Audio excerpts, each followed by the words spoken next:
let's talk about former players as minority owners because Tom Brady reached a deal to become part owner of the Las Vegas Raiders, which has spawned a bunch of conspiracy theories. How much validity should we put into that? Big ups to Tommy. Big ups. Went from one Brady to another. Yeah, I mean, always excited for players when they're able to get in on a deal like this because it's a great business deal. And here's the only thing that I think it leads my mind to think is the NFL owners are probably going to look at this and they're going to say, okay, we'll let this fly because Tom Brady's richer than Mark. No, it's not because of that. He never played for the Raiders. Yeah, because the concern is going to be this. Let's say this is Robert Kraft, and he was, and then all of a sudden Tom Brady's got minor circumvent the salary cap.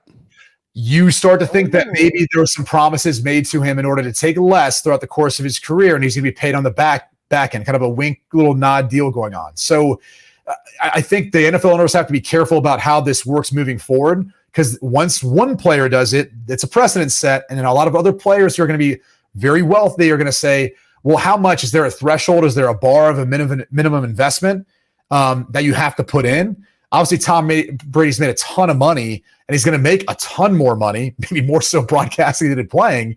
But the reality is, too, how is that going to be viewed if it happens to be the team that the player played for? There's a conflict of interest there, and there's going to be a thought that, how do you know this owner's not going to make it up on the back end for him after he's done playing? Now, granted, you have to be in such a unique scenario like a Tom Brady, who's arguably the greatest of all time. But I think as we see more players cycle out who are first ballot Hall of Famers, guys who we look at as some of the all-time greats that made a lot of money because the money's only going up, this could pop up more often than you think. Yeah, and it's, Tom Brady notably over the course of his lengthy Patriots career from 2001 through 2019, right, took significantly below market deals. So if he were to suddenly get a great deal on a chunk of the Patriots, it would absolutely look like, I don't know if it'd be collusion, but what would the term be, Brady? Like incentivizing, basically you'd be incentivizing Tom Brady to take less to give you a competitive advantage over the salary cap by saying, I will give you a chunk of the team when you retire if this happens and this happens. And so, yeah, like you're not going to get Kyler Murray to do that, you wouldn't think, just to use an example of someone who doesn't care about his team and only cares about Call of Duty. I'm kidding. Sorry, Kyler. But the point being is like the Chiefs would be a great example. Clark Hunt could go to Patrick Mahomes and say, Pat, we signed you this 10-year deal. We're restructuring it this offseason. I want you, if you'll take this, this, and this, which is less than what the market value of quarterback contracts are, we'll promise you down the road a chunk of the Chiefs when you retire, because you've already won 2 Super Bowls with the Chiefs. Yeah, like to Brady's point, it would take somebody on that type of path to pull it off. But it would be such an issue for the CBA, for such an issue for the salary cap, and for competitive balance. It wouldn't be surprising now that Brady's done this, that maybe this time next year we see where there's an owners meeting and they say, the former players may not purchase an ownership stake in any of the teams they played for. Yeah. Or like you have to wait 10 years or something like that. Or like you have to buy it from a separate, because if Tom Brady wanted to buy the Patriots from Robert Kraft 10 years from now, I don't know how that would work. You know what I mean? But I agree with you. Like it's, So this is the hard part is you obviously, if that were the case, right? And I think we all know between Tom Brady's, the wealth that he's built and the money that he probably could put together in order to buy the group if Robert Kraft wanted to sell. Plus the alimony he's getting from Giselle. This is significant. Hey, she's worth more than he is. Okay. I don't think that's really happening. But okay. Yeah. Plus, I think Florida is a little bit trickier, right? If it's California, maybe. Anyways, it was just Giselle made more money than he did. Oh, come on, Brady. Let's get in touch weekly on it. But let's go down that path, because if there was anyone that Robert Kraft would be willing to sell to, and maybe even at a discount, you'd have to think that it would be Tom Brady.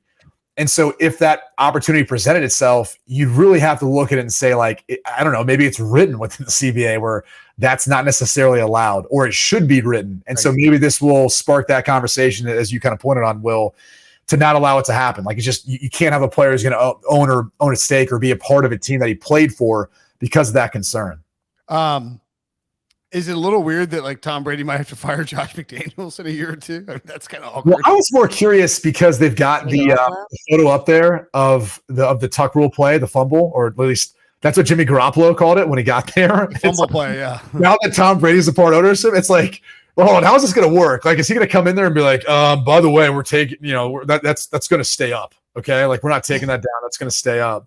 Or like even the quarterback room, like is Garoppolo sitting up front looking at the screen and then Josh McDaniels is behind him coaching on something, like being like, Tommy didn't do it like this back in New England. This is how Tom saw it and all that. And Tom's like back behind Josh and another. Didn't I, Josh? Like, yeah, he's right. Jimmy, this is really how you should be doing this. And if you don't want to do it this way, we're going to have to move on from you. So, yeah. When Tom comes in, he's like, hey, Jim. He's like, it's Jimmy. He's like, listen, Jim.